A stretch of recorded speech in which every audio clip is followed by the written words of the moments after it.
खबरों में आगे बढ़ेंगे। सर्दी, घने कोहरे और प्रदूषण का ट्रिपल अटैक। दिल्ली एनसीआर में छाई घने कोहरे की मोटी चादर। घने कोहरे के कारण जीरो के करीब पहुंची विजिबिलिटी। सड़क, रेल और हवाई यातायात प्रभावित। हरियाणा के 5 जिलों में ऑरेंज अलर्ट जारी। कैथल, करनाल, कुरुक्षेत्र, अंबाला और यमुनानगर में ऑरेंज अलर्ट। आज पूरे हरियाणा में घना कोहरा छाएगा। मौसम विभाग की तरफ से ये जानकारी दी गई है। पश्चिमी विक्षोभ से ठंड जो है वो बढ़ती हुई नजर आएगी। 1 जनवरी से स्कूलों में छुट्टियां। दिल्ली से सटे बहादुरगढ़ में विजिबिलिटी हुई जीरो। घने कोहरे ने थामी वाहनों की रफ्तार। वाहन चालकों को वाहन चलाने में हो रही भारी परेशानी। बहादुरगढ़ का न्यूनतम तापमान 6 डिग्री सेल्सियस दर्ज किया गया है। बहादुरगढ़ का एक्यूआई लेवल भी बेहद खतरनाक स्तर पर पहुंचा है।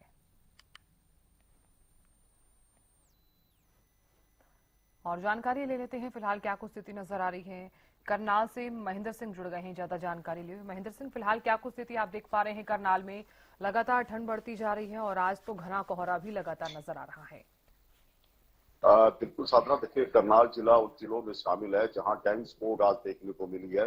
हालांकि शहरी क्षेत्र में धुंध का इतना असर नहीं है, लेकिन हम नेशनल हाईवे की बात करें या ग्रामीण सड़कों की बात करें, वहां पर धुंध जो है बेहद गहरी है। विजिबिलिटी ना के बराबर है, जिसकी वजह से कई तरह की परेशानियां लोगों को आ रही हैं। और उसके साथ साथ जो पारा है वो भी नीचे की तरफ लुढ़क रहा है। कल की तुलना में आज जो है सुबह से ही पारे में करीब 2 से 3 डिग्री की गिरावट देखी जा रही है, यानी कि ठंड जो है बढ़ती हुई दिखाई दी। और जिस तरह से मौसम विभाग की तरफ से साधना जानकारी मिली है कि पश्चिमी विक्षोभ सक्रिय हो रहा है हरियाणा के कई जिलों में, और कल और परसों बारिश होने की संभावना, यानी बुधवार और गुरुवार को बरसात होने की संभावना जताई जा रही है।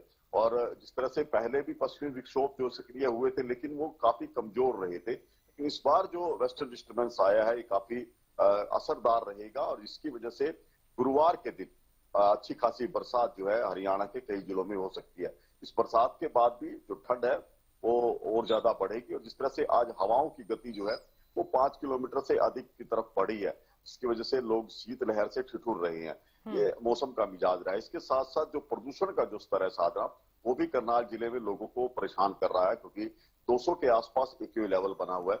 अभी जिस तरह का क्लाउडी मौसम बना हुआ है, इससे एक तरफ जहां धुंध है, कोहरा है, दूसरी तरफ प्रदूषण है, तो विजिबिलिटी कहीं ना कहीं सीधे रूप से प्रभावित हुई है। जी साहब।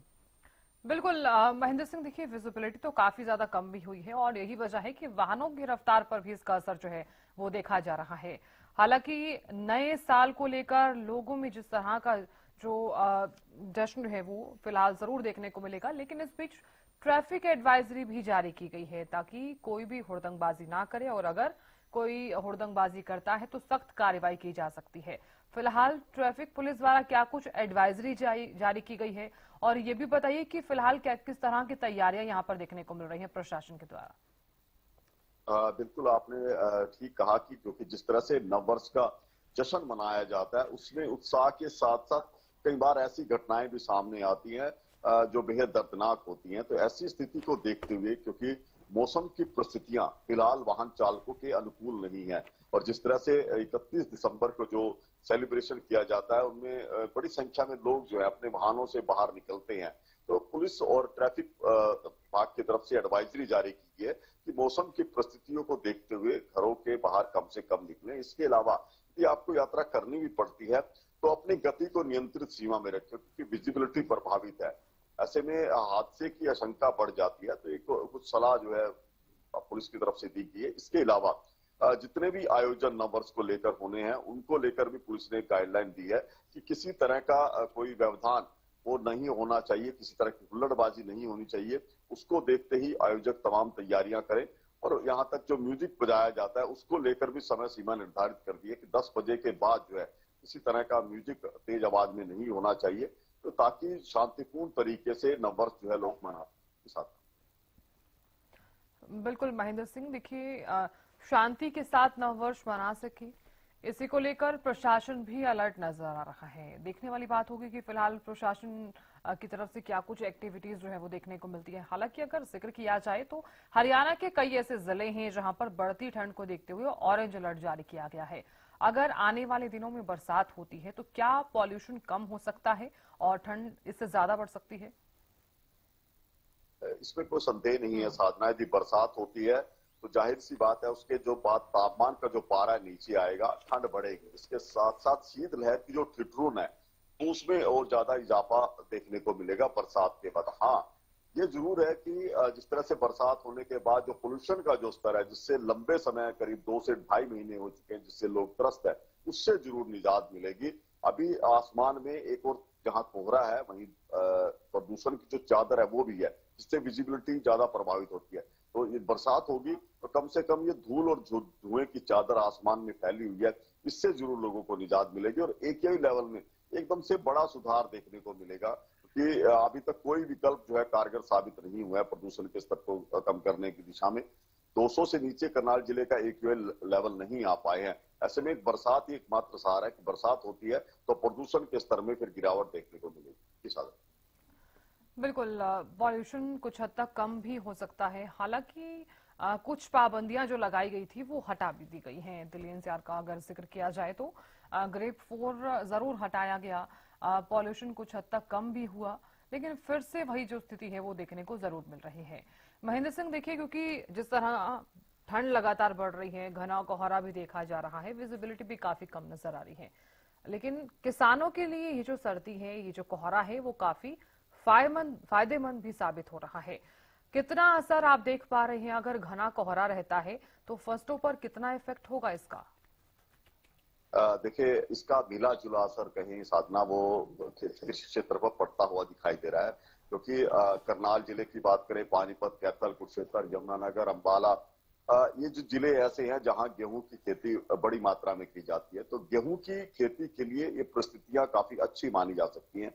जब ठंड पड़ती हो, कोहरा पड़ता हो, पाला पड़ता हो, उससे गेहूं की फसल में अच्छी उपज मिलने की संभावनाएं बढ़ जाती है, क्योंकि फुटाव बेहतर होता है। लेकिन यदि पाला पड़ता है तो सब्जियों की फसल के लिए ये परिस्थितियां ठीक नहीं रहती। चाहे हम टमाटर की बात करें, मटर की बात करें, गोभी जैसी फसल की बात करें या पत्तेदार सब्जियों की बात करें, यदि पाला पड़ता है तो उनके उत्पादन पर जरूर इसका असर रहेगा। उनका उत्पादन जो है प्रभावित हो सकता है, उत्पादन गिर सकता है। लेकिन यदि ऐसे मौसम में बरसात हो जाती है तो ये कहीं ना कहीं किसानों के लिए बेहद खुशी की बात होगी, क्योंकि उनको एक तो अतिरिक्त सिंचाई की जरूरत जो है, जो गेहूं की फसल के लिए पड़ती है, उसकी जरूरत नहीं पड़ेगी। और ये जो बरसात होगी ये फसल में खाद का काम करेगी, इससे उत्पादन बढ़ने की जो उम्मीद जो है वो ज्यादा हो जाती है, क्योंकि फुटाव बेहद जरूरी है। तापमान जो है वो 10 डिग्री से कम रहना चाहिए गेहूं की फसल के लिए। और जब बरसात होगी तो जाहिर सी बात है कम उसका असर 10 से 15 दिन तक रहेगा, और जो तापमान है वो 10 डिग्री से नीचे ही रहेगा। इससे तो इस गेहूं के उत्पादन की दृष्टि से बेहद फायदेमंद रहने वाला है मौसम के ऐसे हालात। जी बिल्कुल महेंद्र सिंह, बहुत शुक्रिया जानकारी देने के लिए और नजर बनाए रखने के लिए।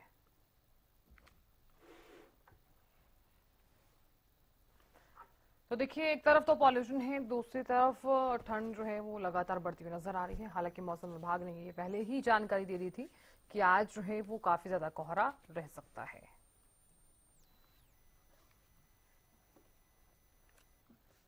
धुंध तो बहुत ज्यादा है, लेकिन कई दिन से धुंध बहुत ज्यादा हो रही है।